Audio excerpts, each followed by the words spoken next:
Hey guys, and welcome. I was contemplating whether or not to post this video or not, but last night I had the opportunity to go to an early premiere of this new horror movie called Shelby Oaks. And that's just what happens when you hit 66 subscribers. You start getting invited to these things. Just kidding. I bought the tickets like 2 weeks ago. But anyways, I was under the impression that the movie was directed by Mike Flanagan, who's a pretty popular name in the horror thriller community. But what I found out after the movie, once I looked it up, was that it was actually directed by a YouTuber.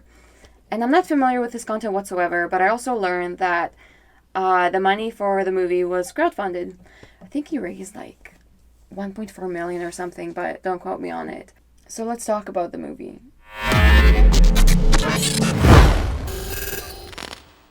It falls under the umbrella of supernatural, thriller, mystery, found footage, documentary horror, which honestly is just the tip of the iceberg of the things that are wrong with it. The movie is about a woman named Mia whose sister went missing 10-ish years prior. And her sister Riley was part of a group of YouTubers whose channel focused on investigating supernatural phenomena.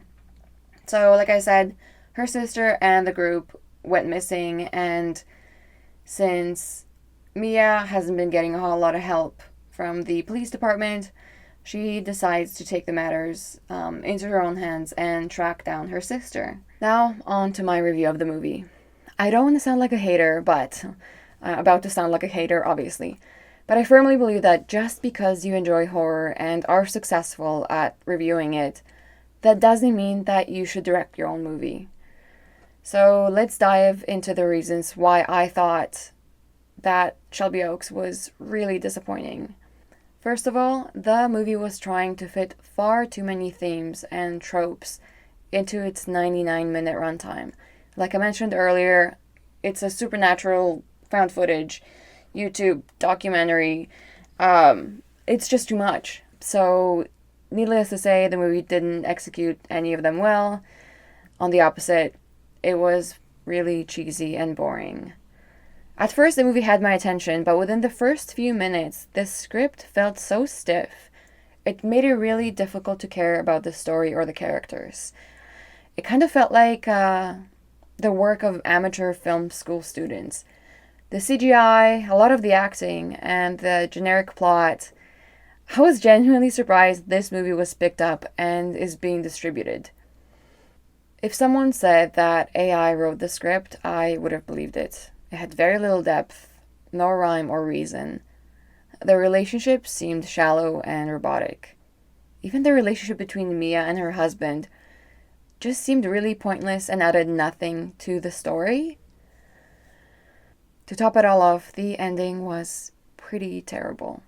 There is no way I would have gotten to the credits if I was watching it at home, but I felt like it would have been rude to just leave.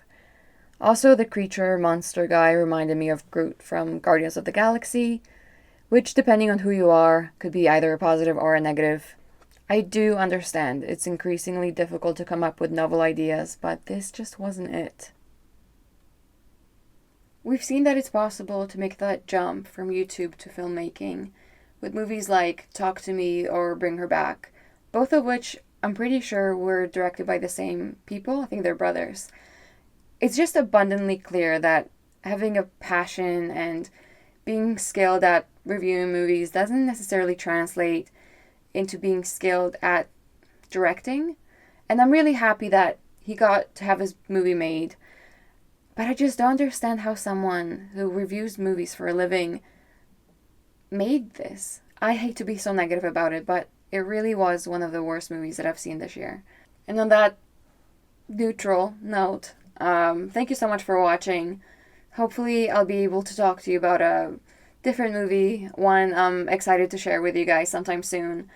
But for now, I just hope I spared you from honestly just wasting 99 minutes of your life. Hopefully I'll see you in the next one. Bye.